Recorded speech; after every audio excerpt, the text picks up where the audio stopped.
Hello বন্ধুরা, কালকের ব্লগে তোমরা সবটাই দেখতে পেলে। আমি পুরোটা মানে আগের দিন গিয়েছিলাম, তারপরে আজকে অবধি আমি পুরোটা ব্লগ তোমাদের সঙ্গে শেয়ার করতে পারিনি, তাই আজকে কিন্তু তোমাদের সঙ্গে বাকি জায়গাটা আমি শেয়ার করছি। বাবার বাড়িতে গেলে মেয়েরা এরকমই করে থাকে। তো দেখো, এখানে সোনামণির সঙ্গে একটু সময় কাটিয়ে নিলাম, আর এখানে মা তো বললাম রান্নাবান্না চলছিল। তো রান্নাবান্না তো তোমাদের সঙ্গে শেয়ার করতে পারিনি আগের ভিডিওতে, তো এখন আমি দেখিয়ে দিচ্ছি। তো এখানে দেখো, মাছের ঝোল কমপ্লিট হয়ে গেছে, টমেটো দিয়ে আর একটা ছোট একটা মাছ করা হবে। আর এখানে একটা বড়া বানিয়ে নিয়েছে মা। বড়া রেসিপিটা অবশ্যই তোমাদের সঙ্গে শেয়ার করবো। আর এটা হলো কাঁঠালের এঁচড়। তো রান্নাবান্না আজকে এতটুকুই, যেহেতু কালকে চিকেন বিকেন হয়েছে, আজকে আর চিকেন টিকেন নেই। আর আজকে মা, এই যে দেখো, এখানে আবার দাদাভাই রেডি হয়ে গেছে, চলে যাচ্ছে। আর এখানে এই যে আমার বোনের হাজব্যান্ড অবিনাশও চলে যাচ্ছে। অবিনাশও এখন চলে যাবে। তো ওরা দুই জামাই চলে যাচ্ছে। আর আমার হাজব্যান্ড তো সকালবেলায় চলে গিয়েছিল, ওর টিউশন আছে এজন্য চলে গিয়েছে। আবার আসবে বলেছে কিছুক্ষণ পরে, মানে টিউশন সেরে আবার আসবে বলেছে। তো আমরা কিন্তু সকালবেলার খাওয়া দাওয়া কমপ্লিট করে এখানে আমরা চলে এসেছি। অনসের চুলগুলো বড় হয়ে গিয়েছিল, তো অনসের চুল কাটাতে আমরা চলে এসেছি।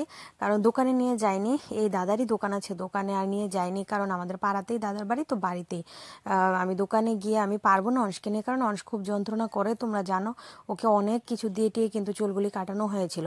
মন কিন্তু এর মধ্যে আমাকে অনেক বেশি হেল্প করেছে, তার কারণ ও আমার বাড়িতে গেলে না মনকে ছাড়া আর কারোর কাছেই থাকে না। তো এই জন্য বাড়িতেই কাটানো হয়েছে চুলটা।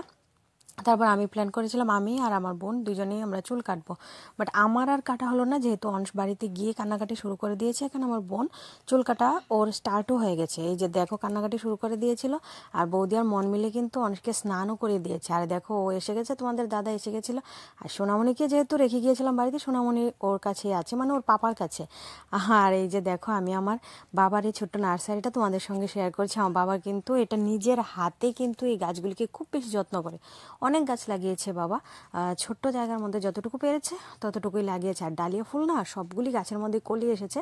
আর এগুলি কিন্তু ফুটতে শুরু করলে কিন্তু অনেকটা বড় বড় হয়, দেখতে খুব ভালো লাগে। প্রত্যেক বছরে কিন্তু বাবু এই গাছগুলি লাগায় আর খুব যত্ন করে, একদম সার টার দিয়ে মাটিটাকে আগে ঠিকঠাক করে নিয়ে তারপরে কিন্তু বাবু এই গাছের চারাগুলিকে যত্ন করে থাকে। এই যে দেখো, বললাম না সবগুলি গাছে কলি এসেছে, আর কিছুদিনের মধ্যেই কিন্তু ফুল ফোটা স্টার্ট হয়ে যাবে।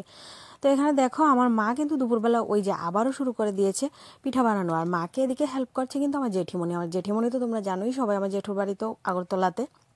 তো জেঠিমণি গতকাল এসেছিল।